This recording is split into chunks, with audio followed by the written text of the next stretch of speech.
साथ लगातार बनी हुई हैं, सामाजिक कार्यकर्ता हैं। दीपिका, अक्सर इस तरह के मामले सामने आते हैं कई बार, और जब जब मामले सामने आते हैं आवाज उठती है, लेकिन फिर क्यों ऐसा होता है कि वो आवाज या तो ठंडे बस्ते में चली जाती है और फिर एक और अतुल हमारे सामने आकर खड़ा हो जाता है, लेकिन बात तब भी अगर चर्चा की हो तो कहीं ना कहीं मामला दब जाता है।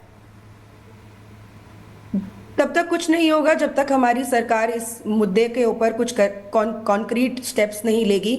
ये डिमांड जो है मेंस कमीशन की या जो पुरुषों की आत्महत्या के जो आंकड़े बढ़ते जा रहे हैं, हम लगातार पिछले कम से कम 20 साल हो गए हैं जो मेंस राइट्स एक्टिविस्ट हैं वो अपनी आवाज़ उठा रहे हैं। कोर्ट्स ने इन इश्यूज़ को कॉग्निजेंस लिया है, लेकिन जब तक कोई वो कॉन्क्रीट एक्शन लेंगे नहीं तब तक ये सुसाइड्स होते रहेंगे।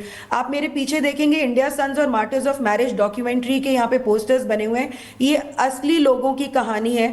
अरविंद भारती ने भी 23 पन्नों का सुसाइड नोट छोड़ा था, दिल्ली की वो कहानी है। उसने भी अपने सुसाइड में ये कहा था कि मेरी मौत का पहला कारण बायस्ड कानून है, एक तरफा कानून है जो कि एक आदमी की सुनवाई भी नहीं करता है, उसके और उसके परिवार के ऊपर इतने सारे मुकदमे डाल दिए जाते हैं और पुलिस जो है इन्वेस्टिगेशन नहीं करती है। और वो बेचारा 10 साल लड़ा कानूनी लड़ाई। 10 साल बहुत लंबी लड़ाई होती है। पहले झूठे डाउरी के केस में अंदर गया वो, उसके बाद झूठे रेप का केस लगाया उसकी पूर्व पत्नी ने और उसको 15 दिन की जेल हुई। उसके बाद उसने गिव अप कर दिया क्योंकि उसको लगा कि कहीं पे भी कोई सुनवाई नहीं है। हर रोज इस तरह के सुसाइड के वीडियोज और नोट्स लिखकर लोग जा रहे हैं, पुरुष मर रहे हैं। तो क्या हमारी सरकार बिल्कुल बहरी है? क्या उनके लिए सिर्फ महिलाओं की जिंदगियां इंपॉर्टेंट है? क्या पुरुषों की जिंदगी की कोई मायने नहीं है? सुप्रीम कोर्ट कहती है कि हम मेंस कमीशन नहीं बनाएंगे। कहां है वो जो पुरुष सुसाइड कर रहे हैं?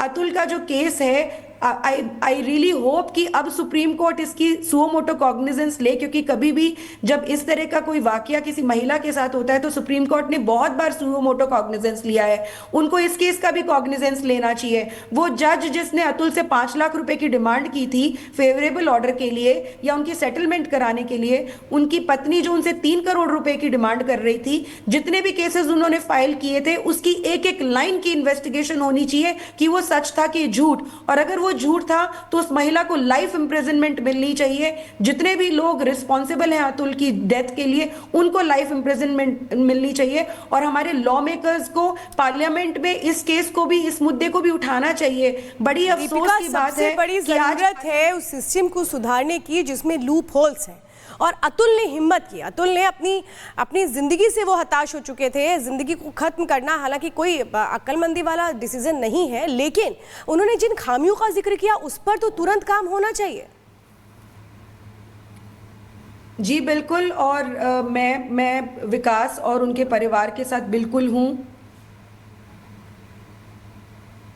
विकास हमारे साथ है। विकास, अब आगे आप लोगों का एक्शन क्या होने वाला है? विकास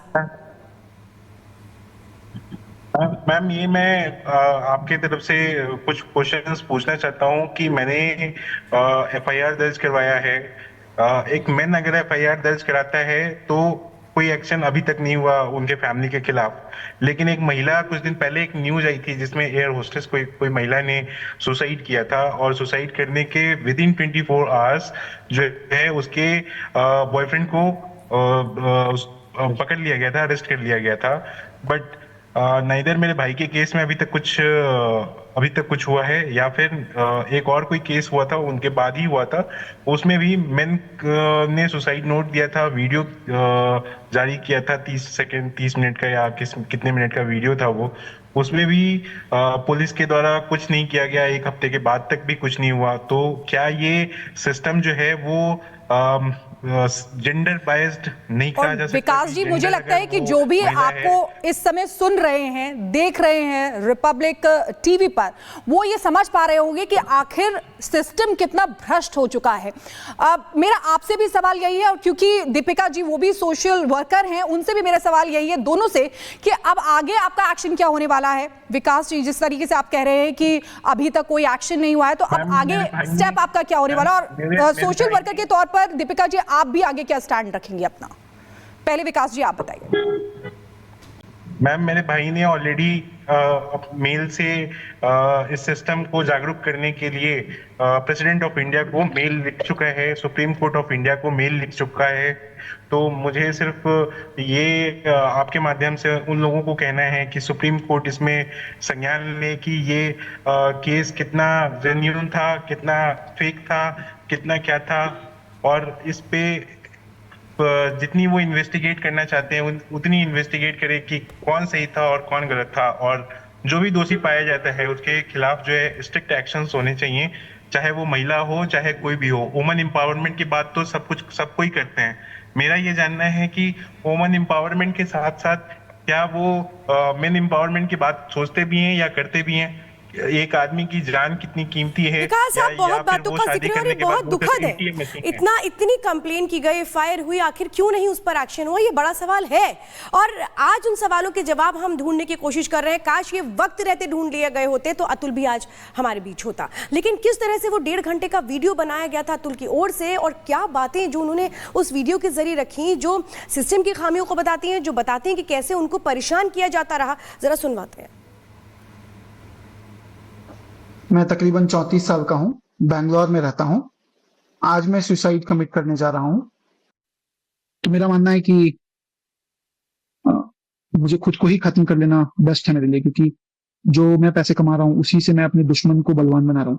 वही पैसे मुझे ही बर्बाद करने के लिए यूज हो रहे हैं, और ये साइकिल बढ़ता ही रहेगा, है ना। मेरे ही टैक्सेस के पैसे से ये कोर्ट, ये पुलिस सिस्टम मुझे और मेरी फैमिली को और बाकी लोगों को भी हैरास करेगा, जो अच्छे लोग हैं। तो जो सप्लाई है वैल्यू का, उसी को खत्म कर देना चाहिए। और anyway gave me a suggestion क्या, they told me to commit suicide, and I think they're right. That's the right solution what they've suggested me. So I'm gonna कि मेरे मरे हुए शरीर के आसपास मेरी पत्नी या उसका परिवार की तरफ से कोई नहीं आना चाहिए। तीसरा, मेरा अस्थि विसर्जन तब तक नहीं होना चाहिए जब तक मेरे हरासर्स को पनिशमेंट नहीं मिलता है। तो मेरा अस्थि विसर्जन ना हो।